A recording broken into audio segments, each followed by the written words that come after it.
কখনো কখনো জীবনে এমন সিদ্ধান্ত আমরা মুহূর্তের আবেগে নিয়ে ফেলি যা পরে গিয়ে আমাদের পুরো জীবনটাই বদলে দেয়। শিবাও ঠিক তেমনই।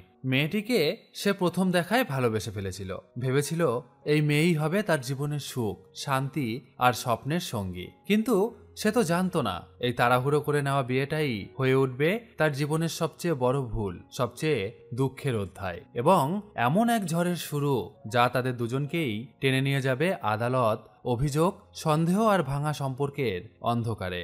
এক ভুল বোঝাবুঝি, একটার পর আর একটা রাগ, ইগো, সব মিলিয়ে তাদের স্বপ্নের সংসার একসময় পরিণত হয় যুদ্ধক্ষেত্রে। কিন্তু প্রশ্ন হলো, ভালোবাসা কি সত্যিই হারিয়ে যায়, নাকি আমরাই ভুলে যাই? ভালোবাসা ধরে রাখতে হলে একটু বোঝাপড়া, একটু ধৈর্য আর একটু ছেড়ে দেওয়া দরকার। তো আজকে আমরা দেখতে চলেছি সম্প্রতি মুক্তিপ্রাপ্ত এক অসাধারণ রোম্যান্টিক থ্রিলার ও কমেডিতে ভরপুর একটি তেলেগু মুভি। মুভির নাম আন্না পবন পোলাদ ধাতু। তো চলুন মুভিটি শুরু করা যাক। মুভির প্রথমে আমাদের শক্তি নামে একটি মেয়েকে দেখানো হয়। সে সকালে তার বাসার ছাদে বসে ব্যায়াম করছিল, আর ঠিক তখনই তার মা এসে শক্তিকে বলে, শক্তি, তোর জন্য আমরা একটা ছেলেকে পছন্দ করেছি, এইখানে ছেলের ছবি রেখে গেলাম, তোর ব্যায়াম হয়ে গেলে ছেলের ছবিটা দেখে নিস, কয়েকদিন পরেই ওদের বাসা থেকে তোকে দেখতে আসবে। এই কথা বলে শক্তির মা সেখান থেকে চলে গেলে শক্তি তাড়াহুড়ো করে মোবাইলে সেই ছেলেটির ছবি দেখে, আর তারপর সোজা চলে যায় তার বান্ধবীদের সঙ্গে দেখা করতে।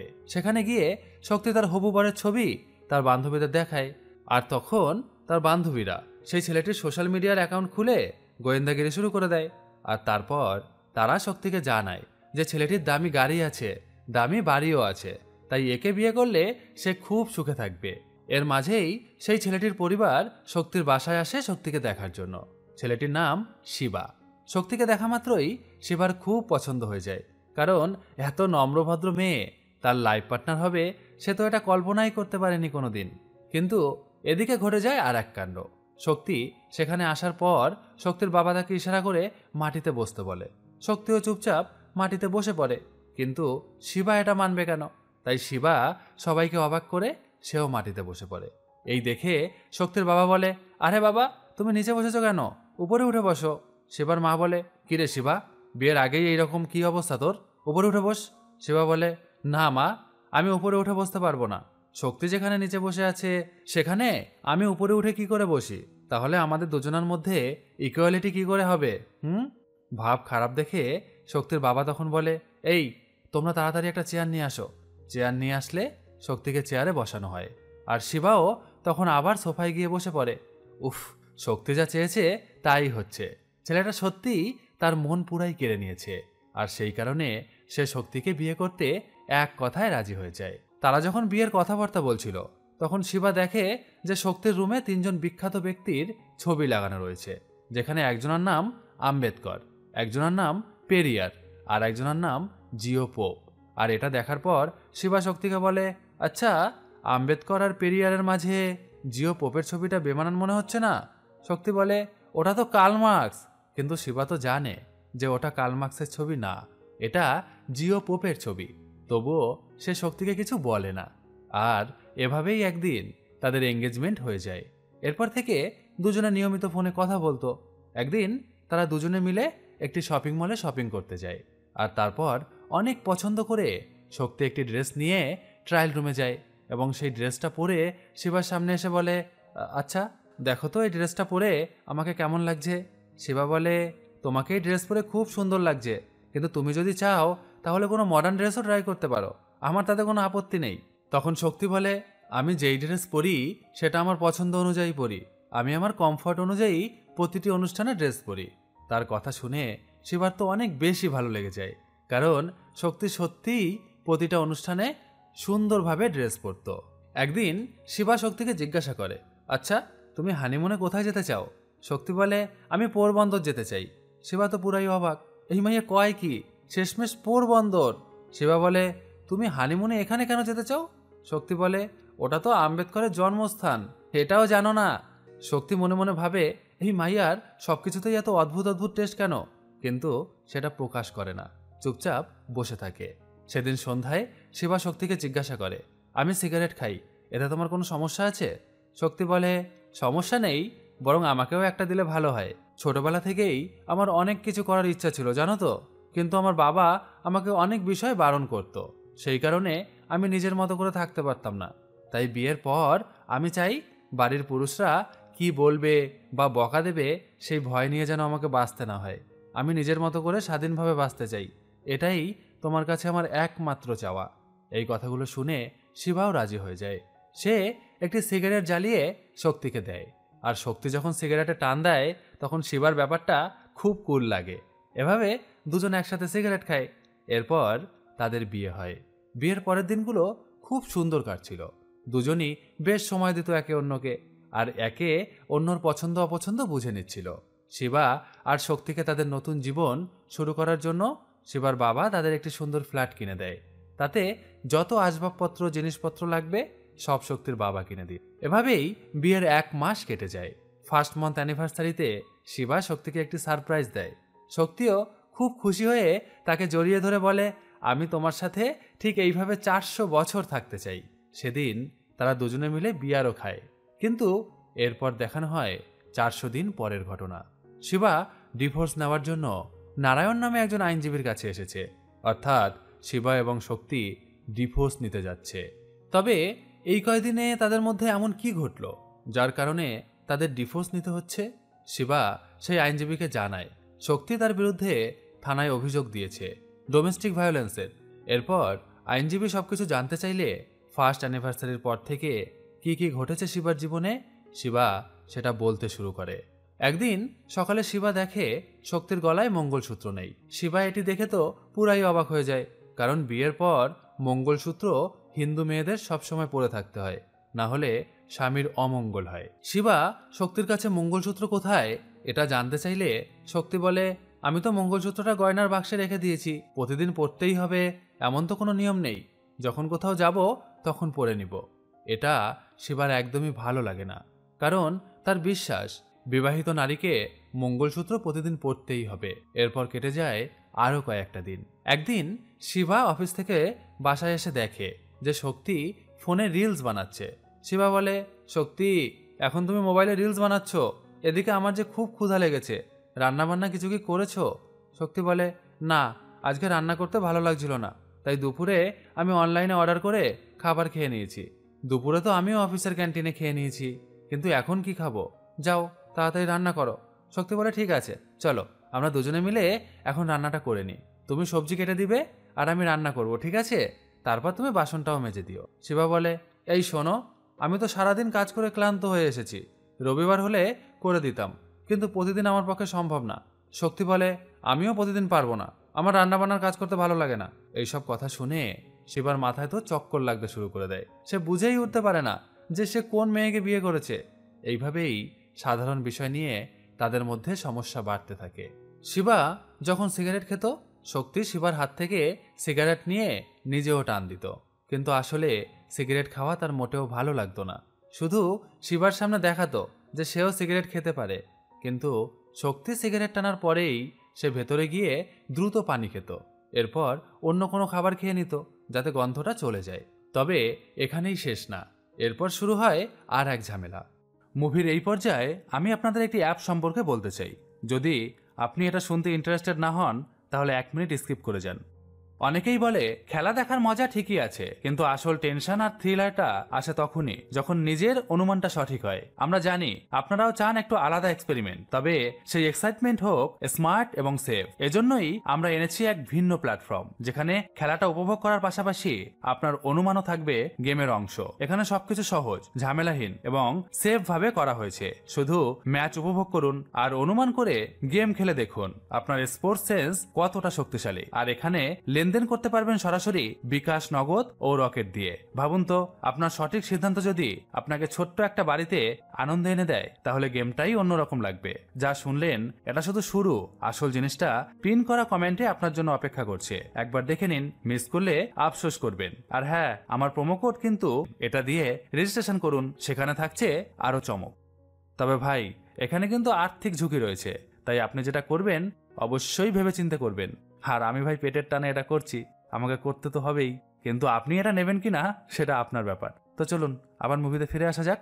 এরপর শুরু হয় আর এক ঝামেলা। শক্তি মাঝে মাঝেই মোবাইলে বিভিন্ন রিলস শিবাকে দেখিয়ে বলতো, দেখো এরা কত কিউট, দেখেছো ছেলেটা মেয়েটাকে কত যত্ন নিচ্ছে, কত ভালোবাসে ওরা একে অপরকে। শিবা বলে, আরে পাগলি, ওগুলো রিলসের জন্য ওরা করে, বাস্তবে এমন কিছু সবসময় সত্যি হয় না। কিন্তু শিবার কথায় শক্তি কোনো গুরুত্ব দিত না, কারণ শক্তির বিশ্বাস ছিল যে ওরা বাস্তব জীবনেও ঠিক এরকমই থাকে।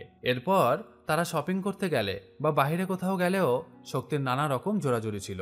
শিবা যখনই কোনো বিষয়ে আপত্তি জানাতো, শক্তি বলতো, এটা আমার চয়েস, আমি এটাই করব। একদিন শিবাকে না জানিয়ে শক্তি তার অনেকগুলো নগদ টাকা খরচ করে ফেলে। শিবা কারণ জানতে চাইলে শক্তি উল্টে রেগে গিয়ে বলে, তোমার ক্যাশও কি আমি খরচ করতে পারবো না? শিবা বলে, আরে আমিই তো বাড়ির সমস্ত জিনিসপত্র কিনে আনছি, বাড়ির সব বিলও আমি দিচ্ছি, তারপরও এত টাকা তুমি কেন খরচ করলে? রাগে শক্তি বলে, আমার তোমার টাকার দরকার নেই। এই বলে শক্তি শিবার ব্যাংকের কার্ডটা টেবিলে ছুঁড়ে ফেলে রুমে চলে যায় সে। পরের দিন শিবা দেখে শক্তি তাকে কিছু না জানিয়েই একজন মেইড নিয়ে এসেছে। শক্তি বলে, এখন থেকে এই মহিলা বাসার সব কাজ করবে, রান্নাও সেই করবে। আইনজীবী নারায়ণ বলে, এই ধরনের ছোটখাটো সমস্যা অনেক দাম্পত্য জীবনেই হয়, এই জন্য কি তুমি ডিভোর্স নিতে এসেছো? শিবা বলে, না স্যার, এগুলো না, ডিভোর্সের দিকে নিয়ে যাওয়ার 4টি বড় ঘটনা আমার জীবনে ঘটেছে। প্রথম ঘটনা, শিবার এক আত্মীয়র বাড়ির একটি অনুষ্ঠানে তারা গিয়েছিল। সেখানে শক্তি স্লিভলেস ব্লাউজ ও শাড়ি পরেছিল। অনুষ্ঠান চলার সময় শক্তি চেয়ারে একটা পায়ের উপরে আর একটা পা তুলে চুপচাপ বসে মোবাইল ঘাঁটছিল। এটা শিবার বাবা এবং মায়ের ভালো লাগেনি। তারা শিবাকে বলে, শিবা, এখানে সবাই আছে, গুরুজনরাও রয়েছে, এখানে এইভাবে পা তুলে পায়ের উপরে বসা ঠিক হচ্ছে না। তোমার স্ত্রীকে বলো ঠিকভাবে বসতে, আর একটা ভালো পোশাক পরতে বলো, এই অনুষ্ঠানে এই পোশাক কি কখনো মানায়? সবাই এইভাবে বলায় শিবা গিয়ে শক্তিকে বলে, শক্তি, তুমি একটু ঠিকভাবে বসো, তোমার ড্রেসটাও ঠিক মানাচ্ছে না, যাও ড্রেসটা বদলে এসো। এটা শুনে শক্তি খুব রেগে যায়। শক্তি বলে, তোমার মা বাবা কি বলছে সেটা না শুনে ওদেরকে শেখাও যে কিভাবে কাউকে সম্মান করে দেখাতে হয়। আমি আমার কমফর্ট আর নিজের পছন্দের ড্রেস পরেছি, এটা বদলাতে বলার অধিকার তাদের নেই, বরং যারা আমাকে ভুলভাল দেখছে তাদের চোখ ঠিক করা উচিত, আমার পোশাক নয়, বুঝছো? আর যদি কোনো মেয়ে কারো সামনে পোশাক ছাড়াও দাঁড়িয়ে থাকে, তবুও তার অনুমতি ছাড়া তার দিকে তাকানো ঠিক না। তোমার বাবা মা এটাও কি তোমাকে কখনো শেখায়নি? আমি বিয়ের আগে তোমাকে ভুল ভেবেছিলাম, এখন তো দেখছি তোমাকে তোমার মা বাবা ঠিকভাবে শিক্ষাও দিতে পারেনি। এই বলে শক্তি সেখান থেকে রেগে চলে যায়। শিবা সবার সামনে অপমানিত বোধ করে। এরপর ঘটে যায় দ্বিতীয় ঘটনা। একদিন শক্তির এক বান্ধবীর বিউটি পার্লার উদ্বোধনে তারা গিয়েছিল। সেখানে সবাই সুন্দর পোশাক পরে এসেছিল, কিন্তু শিবা ইচ্ছা করেই লুঙ্গি, টি শার্ট আর স্যান্ডেল পরে আসে। আর এটা দেখে শক্তির সমস্ত বান্ধবী খুব হাসাহাসি করতে থাকে। তারা বলে, কিরে শক্তি, তোর জামাই এটা কি ড্রেস পরে এসেছে? এই কথা শুনে শক্তির লজ্জায় মাথা হেড হয়ে যায়। শিবা বলে, এটাই আমার কমফর্ট ড্রেস, আমি যে কোনো পরিস্থিতিতে আমার পছন্দের পোশাকই পরব।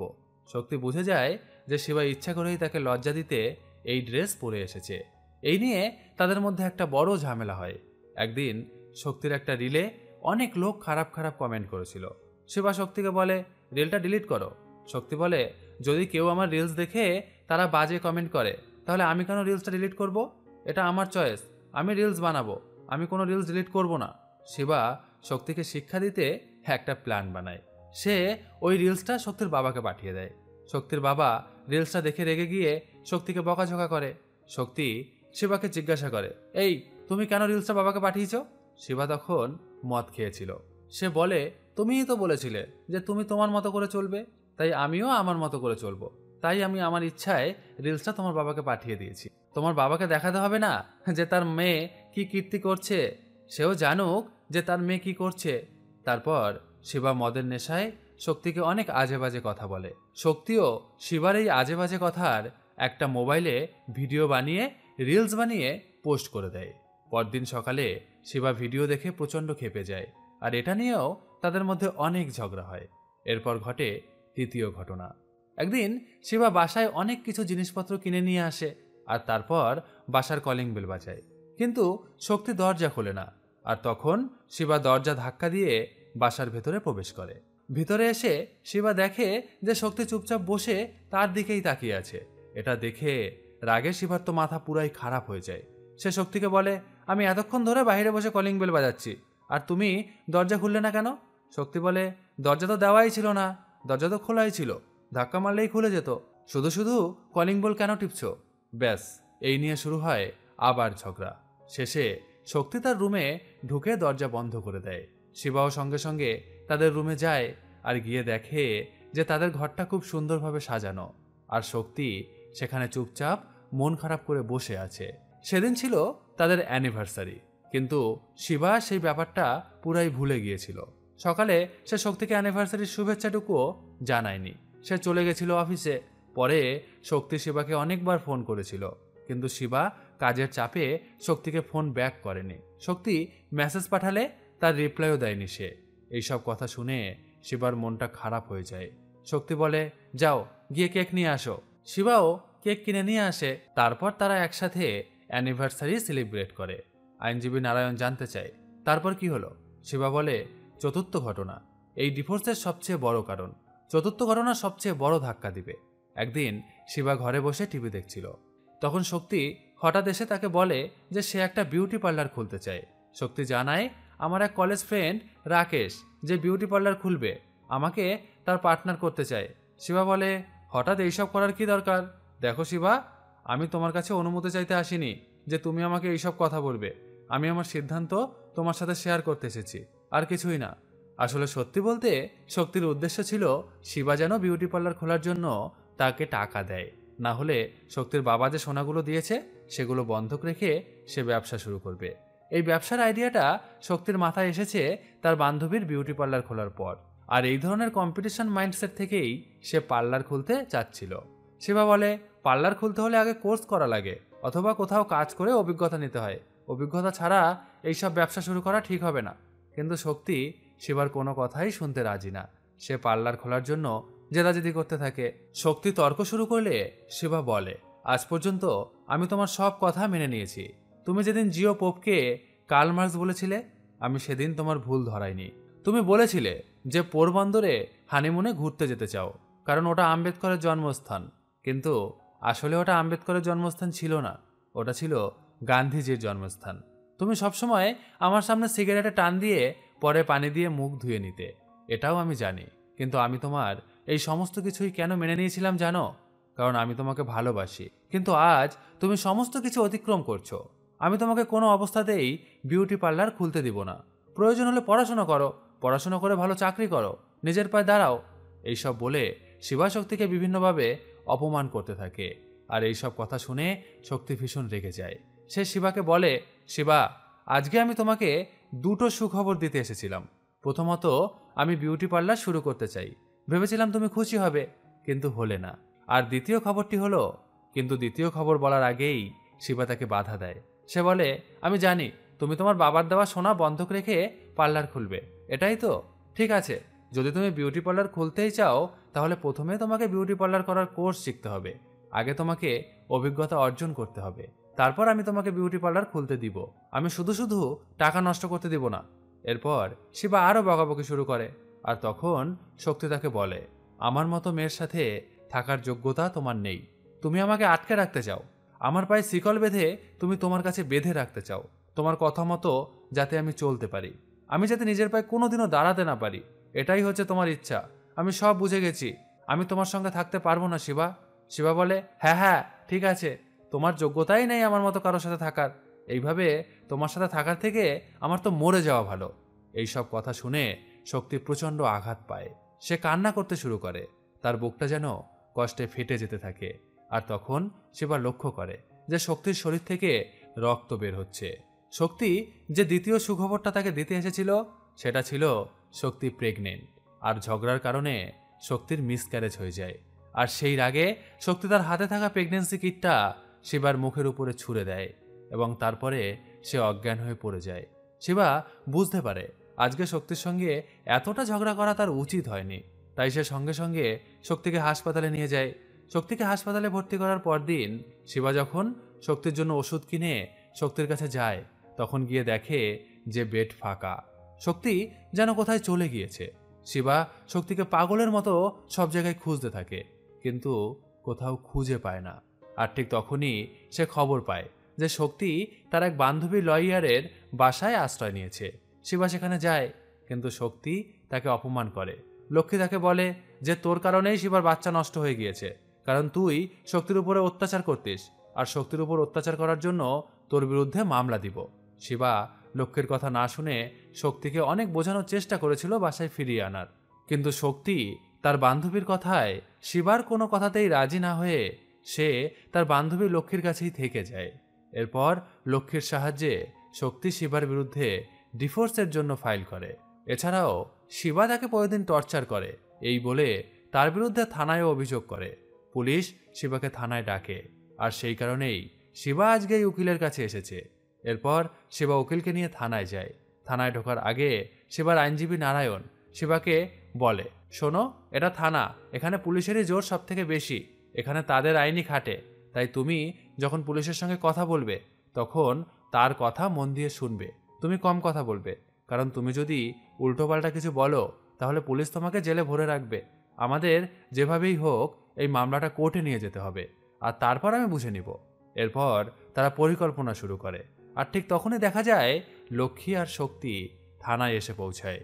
আর তখন শিবা জানতে পারে যে এই লক্ষ্মী হচ্ছে তার উকিল অর্থাৎ নারায়ণ আর এক্স ওয়াইফ, তাদেরও ডিভোর্স হয়ে গেছে। এদের মধ্যেও ইগো আর ঝগড়ার সমস্যা ছিল। ডিভোর্সের পর লক্ষ্মী তাদের সন্তানকে নারায়ণের সঙ্গে দেখা করতে পর্যন্ত দেয় না। লক্ষ্মী তার মেয়েকে তার বোনের বাসায় রেখে মানুষ করছে, নারায়ণকে সেখানে যেতে দেওয়া হয় না, এমনকি ওই মেয়ের সঙ্গে নারায়ণকে কথাও পর্যন্ত বলতে দেয় না লক্ষ্মী। আর এই কারণেই শিবা আর শক্তির লড়াইটা নারায়ণা আর লক্ষ্মী নিজেদের ব্যক্তিগত লড়াই হিসাবে নিয়ে নেয়। তারা দুজনেই ভাবে যে এই মামলাটি যেভাবেই হোক তাদের জিততে হবে। ঘটনা কোর্টে পৌঁছায়। কোর্টে লক্ষ্মী বলে শিবার মারধরের কারণেই শক্তির বেবি অ্যাবর্শন হয়েছে। নারায়ণ যুক্তি দেয় ফিজিক্যাল অ্যাবাউজের কোনো প্রমাণ নেই জজ সাহেব। কোর্টও ব্যাপারটি বিচার করে দেখে যে সত্যিই এখানে ফিজিক্যাল অ্যাবাউজের কোনো প্রমাণ নেই, তাই সে অর্ডার দেয় যে শক্তির মেডিকেল এক্সামিনেশন রিপোর্ট আনতে হবে, আর তার আগে দুজনকে কাউন্সিলিংয়ে যেতে হবে। কাউন্সিলিংয়ে তেমন ফলাফল হয়নি। শক্তি এখনো প্রচণ্ড রাগী, কিন্তু শিবার ডিভোর্স নেওয়ার ইচ্ছা ছিল না। সে চায় শক্তির সাথে থাকতে। শিবা আর শক্তির পরিবার এসব কিছুই জানতো না। কোর্টে আসার পরেই তারা সব জানে। শিবার পরিবার বলে আমরা প্রথম থেকেই মেয়েটিকে পছন্দ করিনি, ডিভোর্স করাই ভালো। শক্তির পরিবার আসে মিটমাট করতে, কিন্তু লক্ষ্মী শক্তির পরিবারকে বের করে দেয়। লক্ষ্মী বলে এটা শক্তির নিজের সিদ্ধান্ত, তাকে জোর করে কিছু করানো যাবে না, সেটা আইনত বিরুদ্ধ। শক্তি এখন বাসায় ফিরতে পারছে না, তাই লক্ষ্মীর বাসাতেই সে থাকে। শক্তিকে মেডিকেল টেস্ট আবার পুনরায় করানো হয়। একসময় শক্তির মেডিকেল রিপোর্ট আসে অ্যাবর্শন নর্মাল মিসক্যারেজ, কোনো ফিজিক্যাল অ্যাবাউজের প্রমাণ নেই। কিন্তু লক্ষ্মী কোর্টে এসে বলে যে জজ সাহেব, শিবা নিয়মিত মদ খায়, মদ খেয়ে প্রতিদিন সে শক্তির উপরে অত্যাচার করে, এমনকি তাকে অনেক বাজে বাজে গালিও দেয়, তাকে জানে মেরে ফেলারও চেষ্টা করে। কোর্ট প্রমাণ চাইলে একদিন রাতে শিবা মদ খেয়ে শক্তিকে যে বাজে বাজে গালাগালি করেছিল সেই ভিডিওটা লক্ষ্মী কোর্টকে দেখায়। তাই কোর্ট অ্যালকোহল টেস্ট করতে বলে শিবার। এভাবেই প্রতিটি শুনানিতে লক্ষ্মী নতুন নতুন অভিযোগ তোলে শিবার বিরুদ্ধে। শিবা ড্রাগ অ্যাডিক্টেড, শিবা মানসিক রোগী, কিন্তু প্রতিবারই শিবা সার্টিফিকেট এনে প্রমাণ করে যে এগুলো ভুল। তাই লক্ষ্মী এবার আরেকটি পরিকল্পনা করে। শিবার সঙ্গে অন্য আরেকটি মেয়ের সম্পর্ক আছে, এটা কোর্টে প্রমাণ করার জন্য একজন মহিলাকে তারা কোর্টে নিয়ে আসে। এই মহিলাকে টাকা দিয়ে লক্ষ্মী বলেছে যেন কোর্টে সে বলে যে শিবার সঙ্গে তার অবৈধ সম্পর্ক আছে। আর এটা জানার পর নারায়ণ আর নারায়ণের সহকারী সিধু এবং শিবা সবাই মিলে লক্ষ্মীর পরিকল্পনা নষ্ট করার প্ল্যান করে। নারায়ণ ইচ্ছা করে যখন বিচারক কোর্টে আসছিল তখন সে শিবাকে ঠেলে বিচারকের গাড়ির সামনে ফেলে দেয়, আর তাতে শিবা হালকা আঘাত পায়। বিচারক বলে যে ওকে হাসপাতালে নিয়ে যাও, ফলে ওই দিনের শুনানি স্থগিত হয়। লক্ষ্মীর পরিকল্পনা ভেস্তে যায়। লক্ষ্মী শক্তিকে বলে যেভাবেই হোক আমি তোমাকে ডিভোর্স এনে দিব, তুমি শুধু আমার পাশে থেকো, কারণ এটা শুধু তোমার একার লড়াই না, এটা আমারও লড়াই। শক্তি বলে ঠিক আছে লক্ষ্মী, আমি সব সময় তোমার পাশে আছি। এরপরে নারায়ণ শিবাকে বলে যে এই কেসটা আমরা হেরে যাব, আর তোমার কাছ থেকে অনেক টাকা শক্তি হাতিয়ে নিবে, তাই তোমার নামে যা যা প্রপার্টি আছে সব অন্যের নামে করতে হবে। তোমার স্যালারি দেখিয়ে অনেক খরচ দেখাতে হবে, না হলে লক্ষ্মী সব শক্তির নামে করিয়ে নিবে। পরের কয়েকদিন নারায়ণ শিবার নামে থাকা ফ্ল্যাটটি শিবার ভাইয়ের নামে করে দেয়। শিবার নামে অনেক ঋণ দেখিয়ে ডকুমেন্ট বানায়, যাতে শক্তি শিবার কাছ থেকে খোরপোশ হিসাবে বেশি টাকা দাবি করতে না পারে। শিবা নিজের মধ্যে নিজেই ভেঙে পড়ে, ভাবে আমি তো শক্তিকে ভালোবাসতাম, আর আজ আমি কি অবস্থায় এসে দাঁড়ালাম। এদিকে লক্ষ্মী এক ফ্যামিনিস্ট লিডারের বাড়িতে শক্তিকে নিয়ে যায়। সে বলে, এরা আমাদের সাথে থাকলে কেস আরও শক্ত হবে। ফ্যামিনিস্ট কথার মানে হচ্ছে যারা মেয়েদের অধিকার নিয়ে লড়াই করে। এরপর সেই লিডার সেখানে আসে। এই লিডারের নাম ভারতী। ভারতী প্রথমেই তার স্বামীকে কফি দেয় এবং বলে, যদি তোমার আর কিছু লাগে আমাকে বলো। এটা দেখে লক্ষ্মী জিজ্ঞাসা করে, ম্যাম আপনি কেন স্বামীর এসব কাজ করছেন? তখন সেই ভারতী বলে, কারণ আমি আমার স্বামীকে ভালোবাসি, তার যত্ন আমি না নিলে কে নিবে? এটা কোনো দাসত্ব নয়, এটা ভালোবাসা। আজকাল ছেলেরাও স্ত্রীদের জন্য অনেক কিছু করে, তাহলে তাদেরও কি ভালোবাসা পাওয়ার অধিকার নেই? এই কথা শুনে শক্তি আর লক্ষ্মী দুজনেই চুপ হয়ে যায়। তারা নিজেদের ভুল বুঝতে শুরু করে। এদিকে শিবা তার কাজের আন্টিকে বলতে শোনে, এই দুনিয়ায় সমস্ত ছেলে আর মেয়ে সবাই সমান হতে চায়, কিন্তু কেউ কাউকে সাপোর্ট করে না। আমি অন্যের বাসাতে কেন কাজ করি জানো? কারণ আমি আমার স্বামীকে সাহায্য করতে চাই। এটা শুনে শিবা বুঝতে শুরু করে সে আসলে শক্তিকে অনেক বেশি ভালোবাসত, কিন্তু শক্তিকে সে ভুল করেছে সরিয়ে দিয়ে। শিবার মনে খুব দুঃখ হয়। এদিকে শক্তিও ভীষণ দুঃখে আছে। কোর্টের শুনানির আগের দিন শিবা নারায়ণকে বলে, আমি শক্তিকে খোরপোশ দিতে রাজি আছি, শুধু আমাদের ডিভোর্সটা আপনি করিয়ে দিন। আমি চাই শক্তি সুখে থাকুক। পরের দিন কোর্টে সবাই উপস্থিত হয়, কিন্তু হঠাৎ জানা যায় একজন নতুন বিচারক ট্রান্সফার হয়েছে, আর আজ থেকে সেই এই কেস দেখবেন। এই বিচারক একজন ট্রান্সজেন্ডার। বিচারক এসে বলেন, এটা আমার প্রথম কেস, তাই দুপক্ষকেই আমি সুযোগ দিতে চাই। তারা এই কেস জেতার প্রাণপণ চেষ্টা করুক, আমি দুই দিকের কথাই মন দিয়ে শুনব। নারায়ণ তখন বলে, ম্যাডাম আমার ক্লায়েন্ট মিউচুয়াল ডিভোর্স দিতে রাজি। এই কথা শুনে শক্তি স্তব্ধ হয়ে যায়। সে আসলে ডিভোর্স চায়নি, কিন্তু তার অহংকার, ইগো তাকে চুপ করিয়ে রাখে। সে বলতে পারে না যে সে শিবাকে ছাড়তে চায় না। বিচারক তখন জিজ্ঞাসা করেন, এতগুলো শুনানি হয়ে গেল, এখনো আপনারা কোনো সমাধানে আসতে পারলেন না? শেষমেশ আপনাদের ডিভোর্স নিতেই হবে। আর শিবা, আপনি তো বলেছিলেন যে আপনি আপনার স্ত্রীকে ডিভোর্স দিতে চান না, তাহলে হঠাৎ এমন কি হলো যে আজকে আপনি আপনার স্ত্রীকে ডিভোর্স দিতে চাইছেন? নারায়ণ তখন পুরো গল্প বিচারককে খুলে বলে এবং শেষে একটি দীর্ঘ বক্তব্য রাখে।